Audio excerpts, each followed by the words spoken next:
So this is the end of August, but I have amazing things to tell you.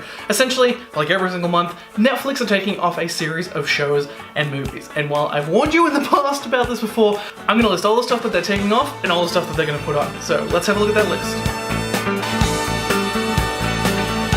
Now, first and foremost, I'm not going to read out every single film that is coming and going, or every single TV show that's coming and going from Netflix. I have put the full list down in the description, so if you really want to check that, go right ahead. You can totally not watch this video, but I am going to give a couple of recommendations for stuff that is coming and going, as well as what I absolutely love about them. So let's start with September 1st. Batman Begins and The Dark Knight. These two changed the comic book movie dynamic so much. Christopher Nolan basically took what was an iconic character for over 70 years and created a whole new genre out of it. Like, I'm not saying that, like, oh, comic book movies didn't really exist before Christopher Nolan came in and changed it, but he added a sense of humanity and realism to it that, honestly, I haven't really sort of seen in a very long time for Marvel films or DC films, for that matter. Oh, my cat is here.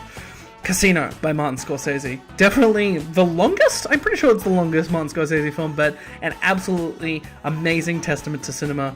It's quite an incredible film. It is explosive literally from the top of the film all the way to its incredible ending, and everyone is doing just an amazing job at chewing the scenery, but also having an incredibly dark time with Casino. Forgetting Sarah Marshall. One of my favorite romantic comedies of all time. Jason Segel not only wrote and stars in this film, but Nicholas Stoller actually directs a really, really great relationship film. It's also a good companion piece to I Love You Man, which sadly is currently not on Netflix. But yeah, I really, really love Forgetting Sarah Marshall so much. And those people who are going through spring breakup right now, really, really suggest watching this film. At least on a day where you're feeling alright. Like, you feel like you could crawl yourself out of the hole that you're in. Look, just watch it, man. 'Cause Peter, you suck. Peter, you suck. Peter, your music is fucking terrible. Peter, you suck. Peter, you suck. Peter, you don't do anything of value. Peter, you suck. Write some music, but instead you sit and write these bullshit songs. It's so self-loathing. Go see a psychiatrist. I hate the psychiatrist. Well, go see one anyway. I don't like the psychiatrist. You need to go see one. See a psychiatrist. I'm not going. The Descent. I am not a huge fan of horror films, but fuck me, I love The Descent. This is one of the most amazing horror films from the last 20 years. It is a pure psychological horror film that, while it's meant to be looking like a creature feature, especially that's what it was portrayed in the original trailers and promotional material, turns into something absolutely amazing. It's terrifying, it's wonderful, it's probably one of the only horror films that I can think of that has an entire female cast that is just fucking right up there with some of the greats. But yeah, it's almost like, imagine The Thing, but for rock climbing. It's just fucking awesome. The original 1984 Ghostbusters. Literally one of the greatest comedies ever made. I've been a huge fan of Ghostbusters ever since I was a kid, even when I was a youngin' and thought Ghostbusters 2 was highly superior to Ghostbusters, and I still kind of have that opinion if I'm a little bit too drunk. Ghostbusters is an absolute classic. Bill Murray, Harold Ramis, Dan Aykroyd, and of course, the absolutely amazing Ernie Hudson. They always forget about him, but he actually really creates, like, a lot of humanity in the characters. Like, it's a weird film. I once watched this amazing analysis of, and I'm going to put it in the description below, that the Ghostbusters itself isn't really about anything except about, like, small businesses and about how to run a small business, and it's quite fascinating. I think it's a fantastic film. I think it still holds up. Don't think they should have remade it, but I'm really glad that they had a go of it. But yeah, definitely watch Ghostbusters before it leaves on September 1st. September 11th, Rules of Engagement. Now, a lot of people don't like this show that much, and I think it's a very cozy, funny comedy, and honestly, I just really love Patrick Warburton and David Spade.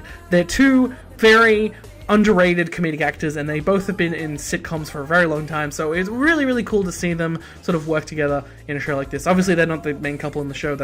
I literally cannot remember who the other characters are in the show, but it's worth a watch for those. If you want something really comfy and cozy to binge before it leaves on September 11th, highly suggest that. September 16th. Jackass 3.5, the unrated movie. I try to pretend to be more hipster and highbrow than I actually am. But Jackass, like the entire trilogy of Jackass films, has to be the funniest trilogy known to man. See, the problem with most comedy sequels or films, in fact most comedy films in general, is that usually they don't try. They don't try to get to the funniest punchline possible or as quickly as possible. And the Jackass films, all the way through, just get more and more intense and more funnier. And honestly, Jackass 3.5, the unrated cut of the film, has so much more extra material in it, and it's just full of fucking hilarious cameos. There's one scene, I'm not going to ruin it, but Mike Judge, who created Beavis and Butthead and Silicon Valley, he's just there for one of them, and his reactions alone is just worth watching the film. It's absolutely incredible. On the other side of the scale, Moonrise Kingdom by Wes Anderson. Again, like I said before, try to be more pretentious and smarter than I actually am. I'm definitely not, but I absolutely adore Moonrise Kingdom. It's a very sweet, wonderfully cast, and just a really fun film. I think that people forget about Wes Anderson films is that they're just really fun. Like, it goes beyond the framing and the cinematography and the use of color and the hilarious kind of dialogue, the back and forth, the sort of awkward relationships. But Moonrise Kingdom, while it's not the best of his films, it's still very joyous, and it makes you feel like, you're a kid again, you're just having adventures with people. It's really awesome. September 28th, The Imitation Game. Now, I'm not a huge fan of Benedict Cumberbatch, but The Imitation Game, where he plays Alan Turing, is a very interesting and fascinating film. I only knew about Turing simply from the idea of the Turing test, which is obviously a way for people to see if something is autonomized or is an actual form of AI learning. And the shit that dude had to go through just in his own time. I mean, it was wonderful that later on he, obviously got the commendations that he obviously deserved, but man, what a fucking life, man. And The Imitation Game obviously does show a very large portion of his life and how he was a code breaker in World War II. So yeah, I highly suggest The Imitation Game, which is leaving on September 28th. Now here's everything coming to Netflix in September. I've decided to not put in the dates for these just so you're excited when it happens, but if you do want to read all the things that are coming and everything that you can get excited about, I have the full list down below that you can definitely watch. So I'm going to start off with TV shows. BoJack Horseman, Season 5. Holy fucking shit. One of the most anticipated shows, one of the most anticipated comedies, one of the most anticipated animated shows of all time is coming back for Season 5 with BoJack Horseman. Will he finally find happiness? Will he know more about his horrible sad past? Who knows, but I am so excited to binge this and then bawl my fucking eyes out for several hours on end afterwards. Norm Macdonald has a show.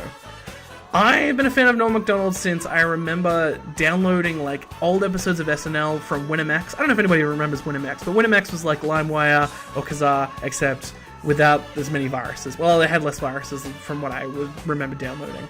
Norm Macdonald is a comedic genius, and his web series is finally being turned into an actual TV show on Netflix where he just interviews people and just kind of is Norm Macdonald. If you don't know much about him or his humor, I highly suggest watching some of the interviews that are already on YouTube. There are usually really great compilations that you can watch where he's just trying to tell a joke, and it's honestly hilarious just to see him and his interviewee just slowly break, just slowly unravel and just see how Norm Macdonald's mind works. It's absolutely fantastic. Jack Whitehall, Travels with My Father, Season 2. I'm not a huge fan of Jack Whitehall as a comedian, but I do find him traveling with his father absolutely charming. It was a fantastic Season 1, and obviously you do get to sort of hear some of the banter between the two of them. Kind of reminds me a lot of me and my dad, and just kind of how we used to go on road trips and travel together, so that might be why I really like the show, and I am giving it a light recommendation here. The Good Place, Season 3. Now, I know I said before that the most anticipated comedy was BoJack Horseman, but goddamn, The Good Place left us all in a real weird place at the end of Season 2, and from the look of some of the promotional images, it looks like they're going back into the real world, and to bring all of the knowledge and absurdity that The Good Place has already brought them is going to be amazing. I don't know where the show is going to go. I slowly have trusted, every one of those writers in those shows, and obviously Michael Schur, but fuck, if they ruin this season, you're going to hear about it, trust me. And now on to Brooklyn Nine-Nine Season 5. Yes, it is coming to Netflix. The show that everyone thought was going to die on the footsteps of Fox's door, like so many others, was revived by NBC at the last minute in Season 5, so you can watch all of that hilarious glory. Again, another show by Michael Schur. And I highly suggest it. It's one of the smartest, funniest, and most diverse cast, I would say, for considering most TV shows. I really enjoyed it. It was a good show. So I didn't see his face, but I heard him. He was singing along to the music at the bar. Do you remember what he was singing? I think it was that song, I Want It That Way. Backstreet Boys, I'm familiar. Okay. Number one, could you please sing the opening to I Want It That Way? Really? Okay. You are my fire. Number two, keep it going. The one desire. Number three. Believe when I say. Number four. I want it that way. Tell me why. Ain't nothing but a heartache. Tell me why. Ain't nothing but a mistake. Now number five. I never wanna hear you say, Woo! I want it that way. Oh, chills. Literal chills. It was number 5. Number 5 killed my brother. Oh my god, I forgot about that part. Movies coming to Netflix in September. There is a lot to cover here, so I'm going to try and group them in together and just say a few things about them. The Disaster Artist.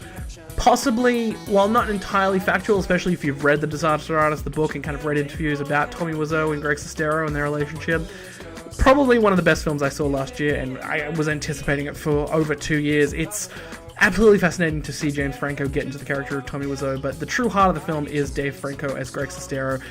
Just, that movie in itself is so absurd, and in a weird way, it takes away from the actual charm of The Room itself, but The Disaster Artist is a beautiful film about just an idiot and his mate just trying their hardest to make a movie. And it's just, sometimes it's really hard to watch, but it's absolutely fantastic. If you're not a fan of Franco, this might make you a fan of him. Flight. Denzel Washington is such an incredible, diverse, and amazing actor that I didn't think I was going to like Flight going into it, but there are just so many incredible moments in that film, and some amazing directing from Robert Zemeckis, who I honestly felt was floundering for over a decade, that Flight is just fucking incredible. It's genuinely a really, really good film. Highly suggest not downloading it and watching it on a plane. Might ruin the experience for you, but if you've got a night alone at home and you're not flying for, I don't know, a week or two, maybe sit down and watch Flight. Mean Girls. An absolute classic. I just... It's amazing that there have been so many films like Mean Girls, or that have been sort of based on Mean Girls, or even TV shows from the last, 14 years now, that have just slowly tried to reach for that peak and fallen off. Tina Fey's script is absolutely amazing, and I think that, Lindsay Lohan definitely gives one of the best performances there. I can't say the same from Rachel McAdams, because she does a lot better in other films, including another film that's coming out this month for Netflix, was The Time Traveler's Wife. While I'm a huge fan of the book, not a big fan of the great adaptation, but she's very good in that. The Mummy, the 1999 classic by Stephen Sommer. It's a shame that Brandon Fraser is not in stuff anymore, because The Mummy just proved that he was so well-rounded action hero that, it's just a real shame that he kind of... I mean, there's actually an amazing piece about Brendan Fraser that you can actually read. I've put in the description down there about why he's just not in films anymore, but I hope he makes a comeback. Really, really hope so. Magic Mike XXL. Now, look, Steven Soderbergh is one of the greatest directors of all time, and he always does crazy shit for no reason, but Magic Mike XXL is genuinely an interesting and fascinating film, and has a fantastic cast. Did you remember Donald Glover is in Magic Mike XXL, and he dances like crazy? And anyway, just definitely watch it. Sit down. It's a brilliant film. Florence Foster Jenkins. There is something that my partner and I always debate about talent, and how you can only fool yourself so long into thinking that you have talent of some kind before somebody has to just pat you on the shoulder and be like, buddy, it's just not your day.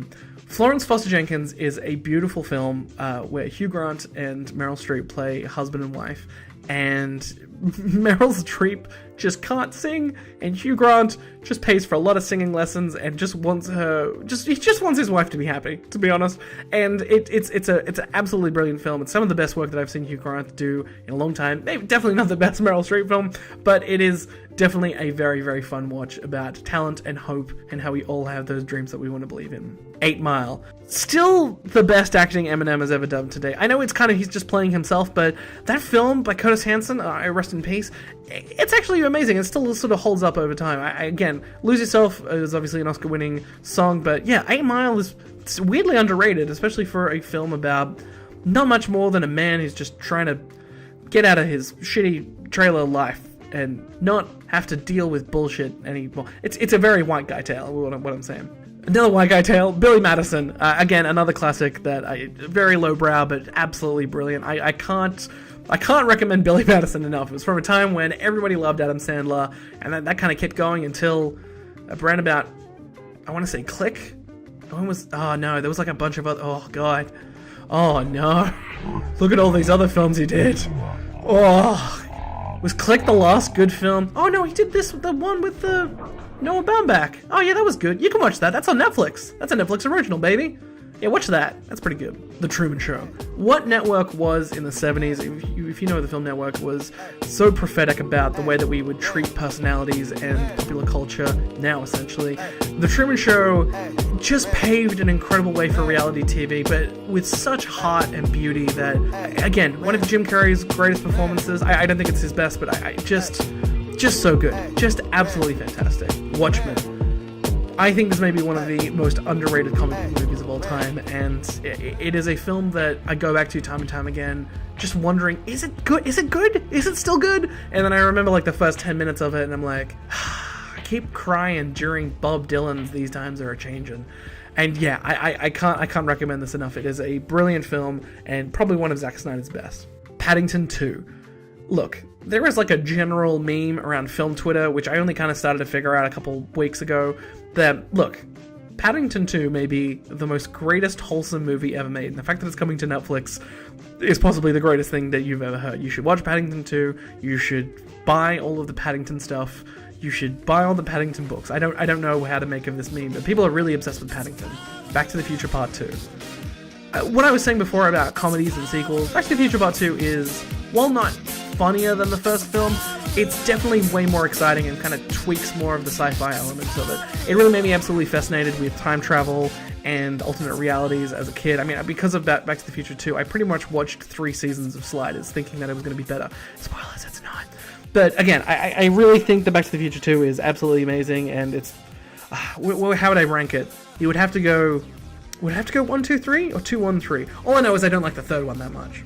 Friday Night Lights. All I'm going to say is eyes open, hearts full. I think I got that right. You should watch Friday Night Lights. Scarface. If you didn't have this poster on your wall as an 18-year-old, man, you didn't know what Scarface was about. I thought Casino was a film that was extremely self-indulgent, but Scarface is... It defined pure indulgence of the 80s. Al Pacino possibly gives one of his greatest roles of all time. Michelle Pfeiffer? Fuck, is that Michelle Pfeiffer? God damn. She puts in a hell of a role. She kind of is the only self-aware person in that whole film, and unfortunately, she kind of isn't that well written. Saving Private Ryan. Again, one of Spielberg's classic films. I mean, it is kind of weird that he hasn't really made a great film since Munich, but it's glad that we can actually revisit the fact that in the 90s he was on a real fucking hot streak. I also actually found out recently that between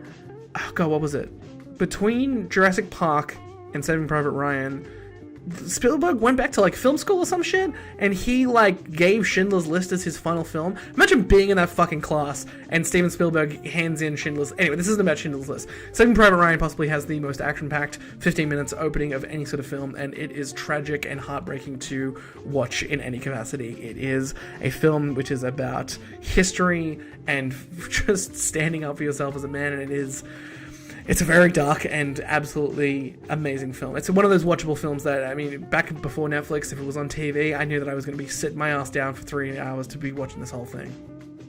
Maniac, Season 1. Now, this is a show I'm very, very excited for. It's been very mysterious with their advertising campaign, but Jonah Hill and Emma Stone sound like they are absolutely fantastic. Like, they feel very, very suited for what essentially at the moment is what looks like 2 people who are like doing some sort of weird medical trial, and then like things go crazy in like an Eternal Sunshine kind of way. Carrie I know I'm gonna butcher his name. I'm gonna say Carrie Joji Fukunaga, who did the best season of True Detective so far, and obviously Beast of No Nation is obviously directing, and I trust him wholeheartedly with a show like this. American Vandal, Season 2. Holy shit. I loved American Vandal Season 1 so much. It is honestly one of the greatest comedy series I've ever seen. It's one of the best modern comedies ever made. Genuinely believe that this was the first real modern comedy of the 21st century. While everything else had kind of come before it in its own sort of way and fashion, that American Vandal felt like the first ever real, like, true to life modern comedy that was sort of put in this mockumentary format. The second season looks even funnier than the first season. It just takes that very, very dumb high school type of humor and sort of elevates it within the framework of these American sort of crime, sort of true story documentaries. And I'm absolutely excited. The fact that the first season was just about drawing dicks and the second one is just about pooping and farting is crazy. There's going to be so much weird analysis. There's going to be so many weird conversations with adults. I like the fact that the kids in this world, like, everybody plays it so straight, which makes it 10 times funnier. And yeah, I'm really excited for this one. Could be a suspect. What if the motive is just poop is funny? Poop is funny. It's poop, but it goes a lot deeper than that. Who is the chair burglar? Daniel Sloss live shows. I've seen Daniel Sloss live during the Melbourne International Comedy Festival several times. He is one of the most standout comedians I've ever seen. There's some of the stuff that he has said and written and done in comedy that I don't think anybody will surpass for a very long time. The fact that he was given a Netflix comedy special, and not just one, but several, is a testament to how amazing he is. I highly suggest watching it when it comes out. Again, if you want to find out the date for that, do read in the description below. And finally, Chef's Table Volume 5. While I'm not a huge fan of the show, I find myself randomly watching episodes, usually after I watch Jiro, I Dream of Sushi. I think that's what that film's called. Is it? I fucked it. Anyway, I usually watch Chef's Table every now and then because I'm absolutely fascinated by the craft and the work that goes into amazing food. I could also be the fact that my father is a chef, and I've seen the work that he's done over the years and how much delicate precision he puts into the food, and it makes me feel closer to those amazing chefs out of the world. I can't cook, so seeing someone prepare something and doing something that I can't do is always fascinating to me, especially when I indulge and absolutely love the craft that goes into it. So that is it. That is everything coming and going that I care about in September. Remember, you can read in the description below the full list of the lineups of those TV shows, movies, and comedy specials that are coming and going during September. And that is everything coming and going from September. I really want to thank you guys for supporting this channel so much. I finally made it to 300 subscribers, and I think it might be due to the fact that I am actually releasing content on a weekly basis now, instead of just randomly or whenever I feel like it. This basically means that through September I will be releasing plenty more videos. In fact, I have a whole bunch of new videos on my channel, Harrison Engstrom, which you can check right down there. If you want to subscribe to that, that's totally awesome, but I'm going to tell you to subscribe to this channel first. And also like and share if you want to tell your friends about stuff that's coming and going. It's been crazy. Like, this whole month has been me just trying to talk with people and just be like, hey, I'm making videos again, and it's really embarrassing to talk about, but more importantly, it's been actually great because you guys have been incredibly supportive. I'm getting hundreds of views on these videos, which is more than I've got than ever before. Like, it's crazy. But yeah, I want to thank you guys so much for watching Harrison by the Stream. I'm Harrison. You have a wonderful day.